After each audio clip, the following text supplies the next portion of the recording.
évidemment. Et là on commence directement par un extracteur d'élixir qui génère beaucoup plus évidemment comme son nom l'indique. Des élixirs, voilà pour l'instant, voilà tranquillement, l'archer légendaire. Ah non, il a préféré faire la foudre pour essayer de temporiser, je crois qu'il a mis la foudre, j'ai pas fait attention de ce que j'ai pu voir. Et l'archer tranquillement, regardez un petit peu où c'est qu'elle se pose, elle se pose devant le pont et elle va DPS. Oh c'est malin ce qu'il vient de faire parce que du coup l'aggro va être total sur le squelette, le squelette à bombe, je sais plus exactement son nom encore une fois. Et quand il pète, et ben il lâche une bombe et ça pète, boum, tout mon air. Bébé Dragon qui a été enchaîné juste derrière. On n'a pas réussi véritablement tout de même à prendre l'avantage en termes d'élixir du côté de Mime Master. On réplique avec un chevaucheur de cochon. Est-ce qu'on a quelque chose de quoi contrer tout ça? Je suis pas sûr. Si, le petit canon, le petit canon pour empêcher ça. Mais en tout cas, lui, le jet est arrivé après. Donc c'est finalement une...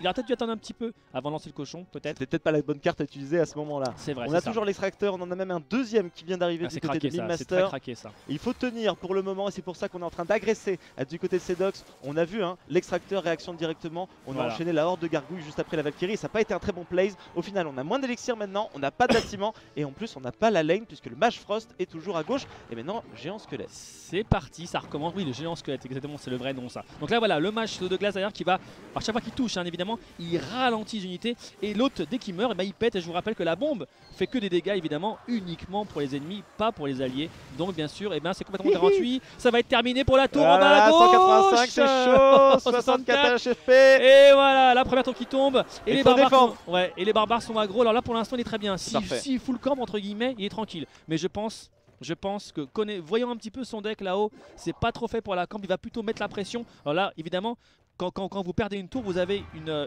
map, vous pouvez mettre des unités en fait après le pont. Et donc voyons voir ce qu'il va faire. Est-ce qu'il va continuer là-dessus? Non, ça serait pas la bonne stratégie à mon avis. Je pense pas. Deck enfin pas deck défensif mais aspect défensif, un petit géant squelette, histoire de temporiser. Il passe à droite. Personne ne pourra aller à droite de toute façon. Voilà. On va remettre un petit canon juste derrière puisque ça sera la prochaine carte. Bébé Dragon, on attendra évidemment d'avoir toujours 10 d'élixir du côté de Mime Master pour mettre des cartes. Et je pense qu'on a FF du côté de Sedox. Ça gratte. On a FF, double géant squelette. C'est mort. C'est la prochaine game. Fini. Il a pensé qu'il pouvait pas rivaliser justement. Il va pas pouvoir reprendre le contrôle de la game. Il bouge même pas, il bouge même plus, c'est fini. Il a compris 2 géants squelettes, c'est mort évidemment. Et un 3-0 dans les règles de l'art. On a quand même vu, regardez, double princesse, c'est quand même assez ignoble de voir ça. Double princesse, double géant squelette, double bébé dragon.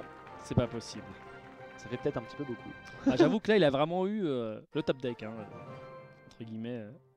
Et la deuxième game, BO3, je vous le rappelle, 3-0, les 3 couronnes du côté de Mime Master pour cette rencontre. Est-ce que Sedox va réussir justement à remporter ce BO3? Je vous rappelle qu'il est plus haut en termes de trophées, 3114 actuellement du côté de Sedox. On est à 3000 du côté de Mime Master avec un deck toujours avec les 2 légendaires. On a un petit géant, on a une Valkyrie dans les 4 premières cartes.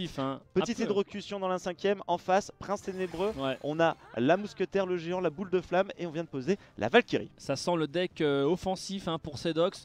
À première vue comme ça, le géant pour aggro évidemment, il va sûrement poser le mousquetaire. C'est le bon combo, voilà, il va se faire ralentir par le Valkyrie dans le tas, la Valkyrie dans le tas sur la petite mousquetaire. On va pouvoir tourbiloler, ça va être pas mal. Ça gratte en bas par la légendaire évidemment qui va bien gratter, Et on a initié le push à droite. On a initié le push à droite.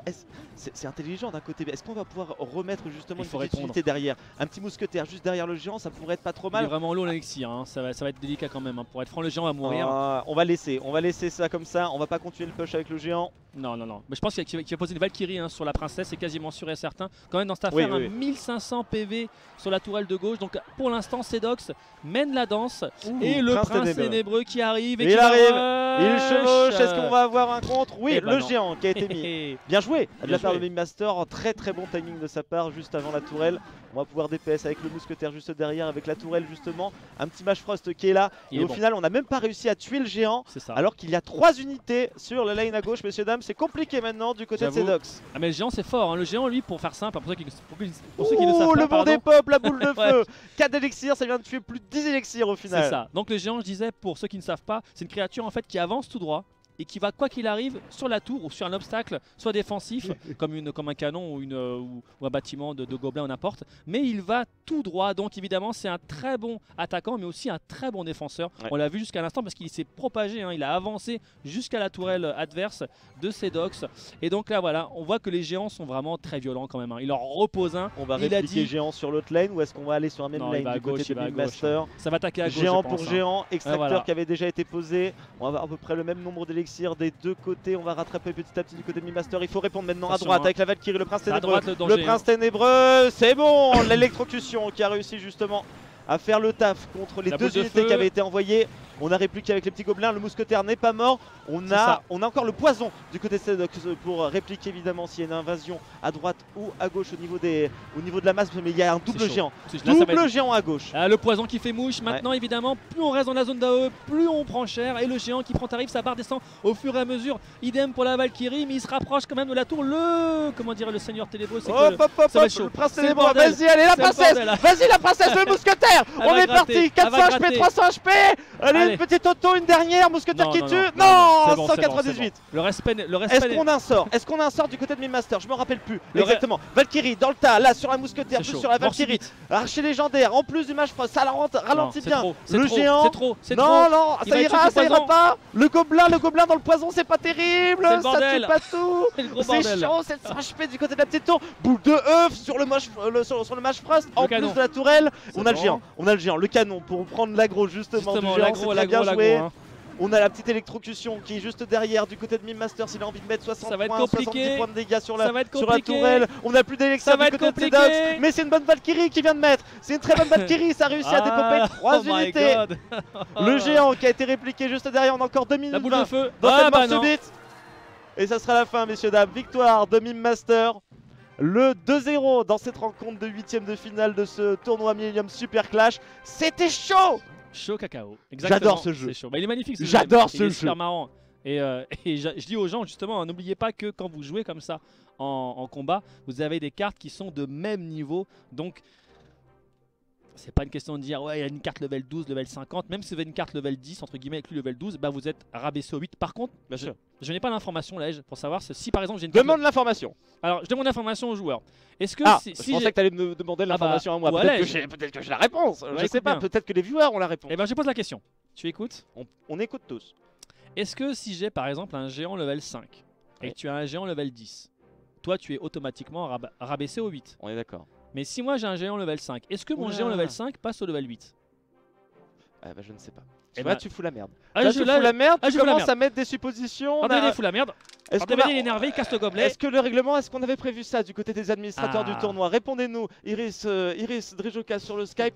Je vous prendrai tout à l'heure justement en conversation. Il comprend rien. Tu nous parleras de Drijoka tout à l'heure. On va enchaîner les 8ème de finale et on va couper évidemment la VOD. Ton géant reste 5. Non, il est pas up. Non, il est pas up. Ah mon dieu. Donc ça veut dire qu'il faut avoir minimum toutes les cartes de level 8. C'est chaud un peu quand même. Chaud cacao, j'avoue. Bon, de toute façon, c'est le top FR qu'on est en train de shootcaster. Ils ont tous les cartes. On n'est pas en train de parler de. Ils ont les cartes de lait. Comme ils disent dans d'autres jeux. Exactement. Voilà, comme ça, Hashtag MSC si vous voulez interagir en direct. Je réponds à vos tweets en live. N'hésitez pas à interagir.